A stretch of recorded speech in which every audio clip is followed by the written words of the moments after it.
Сәлеметсіздер ме? Менің каналыма қош келдіңіздер. Сіздермен Эльмира. Бүгін оңай әрі жеңіл, жылдам дайындалатын борщ жасаймыз. Жасалуы да өте оңай. Төменге рецептін қалдырдым. Тағы да басқа видеоларымды жіберіп алмау үшін каналыма тіркеліп қоюды ұмытпаңыздар.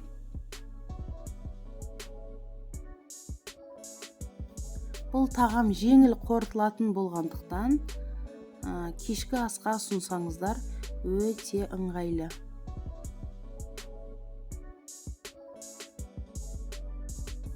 Қазір міне жақыннан көрсетейін.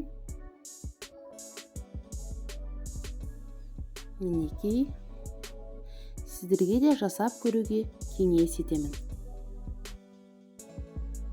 Ең алдымен етімізді жақсылап жуып, қазанға салып, суын құйып, отқа қоямыз. Қайнаған соң бетіндегі көбігін алып тастаймыз.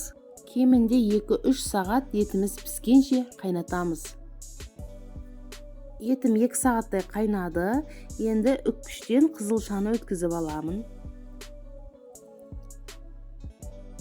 Майда көзінен өткізіңіздер, тез пісу үшін. Мен 2 қызылша қостым. Міне осылай қызылшамды өткізіп алдым. Сәбізді де дәл солай майда көзінен үккіштің өткізіп алыңыздар. Табаға кішкене ғана май құйып, пиязымды жақсылап қуырып алдым. Осылай сап-сары етіп. Енді үстінен сәбізімді саламын. Енді барлығын қуырамыз. Қызылшаны саламын.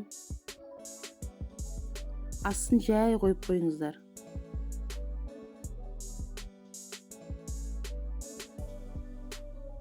Міне осылай жақсылап араластырамыз.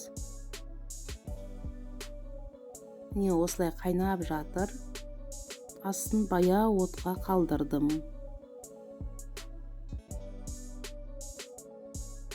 Қайнап жатқан сорпамның бетіндегі майын алып табаға құямын. Немесе сорпасын қоссаңыздар да болады. Бұл маңызды емес. Тек қана кішкене сорпа құйсаңыздар, жұмсарып пісіп тұрады. Табадағы свеклымыз бен сәбізіміз. Енді лимон қосып жатырмын. Жарты лимонды қоссаңыздар, немесе 2 ас қасық қоссаңыздар да жетіп жатыр. Лимонның қосу себебі тәтті болып кетпеу үшін, және борщымыз қып-қызыл болып тұру үшін қосады. Міне осылай астын жай қойып, бұрқылдатып, қайнатып қойыңыздар. Бетін ашық немесе жабық қалдырсаңыздар өздеріңіз білесіздер. Ең бастысы жұмсарып піссе болды. Томат қосыңыздар. Мен үйдегі қысқа дайындаған приправамды салдым томаттың орнына. Ол өз қалауларыңыз бойынша. Енді қайнап жатқан сорпадан етімді аламын. Пісті, әбден қайнады.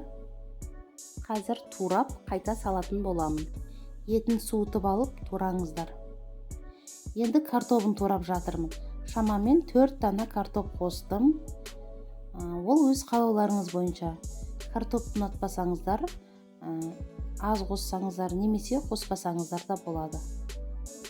Міне осылай ұзынша етіп, сосын 4 бұрыштап турап шығамыз. Осылай кішкене майдалап турасаңыздар, борщтарыңызда әдемі болып көрінеді. Міне барлығын да осылай турап аламыз.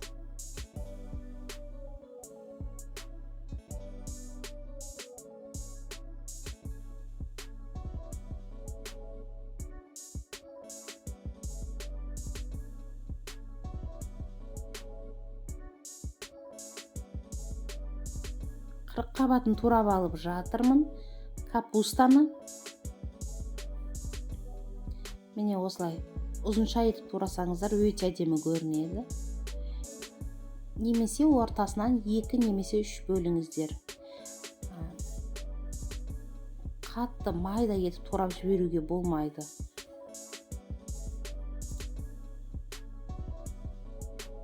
Суып тұрған етімді тураймын. Етті өз қалауларыңыз бойынша тураңыздар. Бірақ өте үлкен кусоктарға турауға болмайды.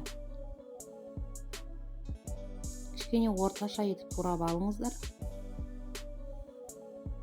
Міне осылай турап алдым.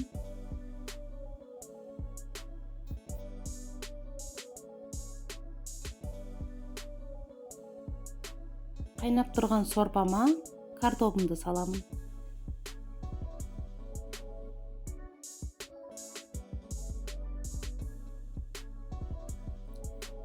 Қырыққабатты саламын.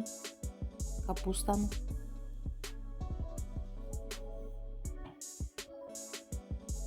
Кішкене 5-10 минуттай қайнатып аламыз.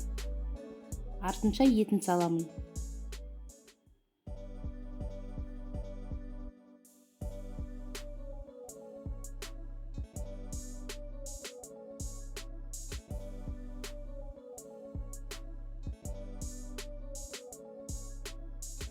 Енді табадағы қызылшамыз бен сәбізімізді салып, жақсылап араластырамыз.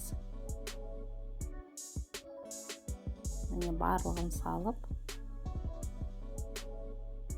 мінекей осылай. Енді капустасы піскенше қайнатамыз.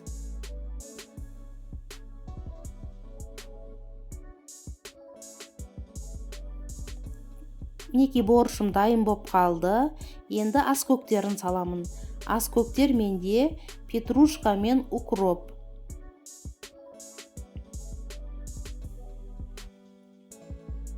Енді чесногын саламын. Чеснокты да майдалап турап салыңыздар. Тамақтың дайын болуына 5-10 минут қалғанда ғана чеснок пен аскөктерді салыңыздар. Мінекей дайын болды. Не қараңыздар қандай күшті болып шыққан. Тәбет ашарлықтай. Бетіне пияз немесе укроп сеуіп жесеңіздер, қаймақ, майонез қосып жеуге болады. Видеоны соңына дейін қарағандарыңызға рахмет. Сіздермен болған Эльмира. Астарыңыз дәмді болсын.